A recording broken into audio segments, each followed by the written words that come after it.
Second World War. And now she will continue her discussion in reference to those dictators. Why don't you pick up where we left off the last time, Alana? Now, if you're just tuning in, we on the first two segments, we talked about my background in education. I'm Alana McLaughlin, 6th grader at John Early Museum Magnet Middle School.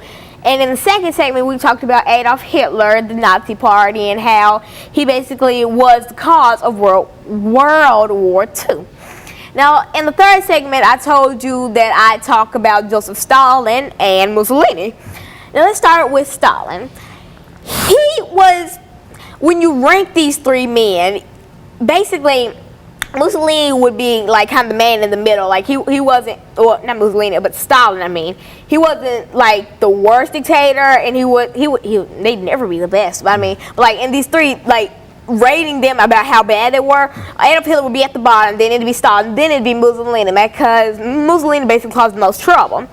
Now Stalin, he's basically the same as Adolf Hitler, but in a different form, had a different mindset, and so many other things wrong with him. Now, Joseph Stalin actually grew up a fighter. Like in his, when he was a teenager, he had a history of being reckless, and he used to bully children, and even in church, he'd make children cry.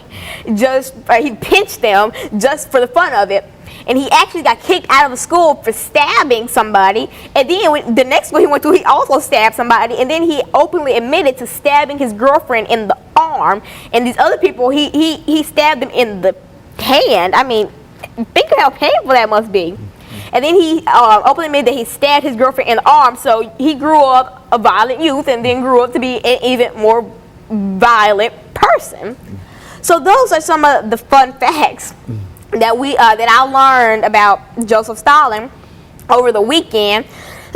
And now let's get into the real stuff. Now we talk. So when you talk about European dictators? If you're also just tuning in, a dictator is basically like a ruler, a person that controls everything, the government, the police, the court. He controls everything, and then dictator also took away something from citizens, 3 things from citizens: the 13th, 14th, and 15th Amendment, the right to vote, the right to be free, and the right to be a citizen. They had no rights. It's basically like how African Americans were in segregation, but much, much, much, much, much worse. Because, I mean, when African Americans, they were beaten to death, and I mean, the Caucasian community didn't really care. I mean, because that's what they thought should happen to us. But back in Joseph Stalin's time, I mean, it was so much worse. They put them in concentration camps. They torture them, behead them, kill them, shoot them, slaughter them. They do so much to these people, all because of what? Because they were Jewish? They didn't do anything to you, but because they're Jewish and you don't think they deserve to be on this earth, they don't get to live. I mean, who are you to say that somebody doesn't get to live or does get to live? I mean, what? And so, yeah, it's kind of a comparison. Like, blacks in segregation is almost how Jewish people were to the Holocaust and World War II, and all these dictators taking away their 13th, 14th, and 15th Amendments. And now Mussolini. This man was a bad person. I mean, and he was a dictator, and he was just like Adolf Hitler and Stalin, but everything that they did, multiply that, he killed tens of millions of people. And I mean, that's what they all did, but why? What did they do to you? Did they steal something from you? No. Did they shoot your wife or your children? Oh, by the way, Mussolini had 7 children. Fun fact about him. But anyway, did they shoot one of your children? No. Did they try to steal one of your children? No. What did they do to you for you to kill tens of millions of your own people? You're supposed to be the guardian of these people, but you are just some evil being that decides you're going to kill them because they're not like you and because they don't want to follow you. And so I don't believe that's right. I don't think that's right at all. That's horrible.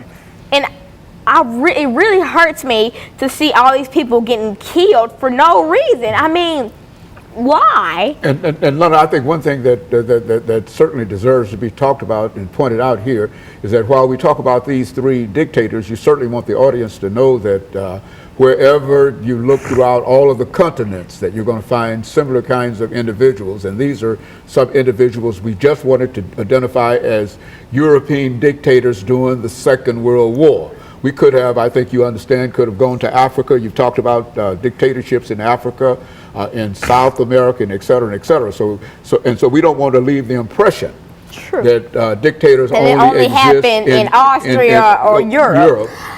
Everywhere. It's basically, it's bullying, basically. I mean, bullying is, if I just kicked you right now, that would be bullying because I'm putting my hands on somebody else. If they didn't ask you to put your hands on them, then don't put your hands on them. I mean, killing is a type of bullying, and it happens everywhere. Being made to work in farms, bullying, you beating them, whipping them like the slaves were treated, bullying. And it's a matter of how big it is or how small it is. Small, getting pushed down in the hallway, that's kind of medium. You killing tens of millions of your own people, that breaks the scale right there. That is the worst type of bullying. I mean, like dripping slow acid on somebody's skin was a method of torturing, which was banned by the U.S. But anyway, that's something that they used back in that kind of era. And so that's a type of bullying. You killing them and doing all this to them because what? Because they're Jewish, or because they're black, or because they're not like you. Well, Lana, look, in terms of all of this, these dictators that we've identified in Europe, and as well as the rest of the dictators all over the world, what are some of the things that you can tell people of your age this morning in terms of how they have to react and how they have to act to one another so that not only they might understand more about these individuals, but also be able to have a better attitude toward one another and toward parents and their relatives and et cetera? Every school you go to, I mean, you can't just say this school doesn't have bullying. I mean, you may not know it, but every school has bullying. Every class has bullying. I mean, I want to say to children my age, I mean, if you see it, then tell somebody. I mean, because I know I've heard children say, like, if I saw bullying and I told a teacher, they were like, oh, you a snitch. I mean, that's not even the right definition of snitch. Snitch is telling fake stuff about another person just to try to intimidate them. That's not being a snitch or being a tattletale or whatever. That is being truthful. That's being a good-hearted person. So that's why I want to share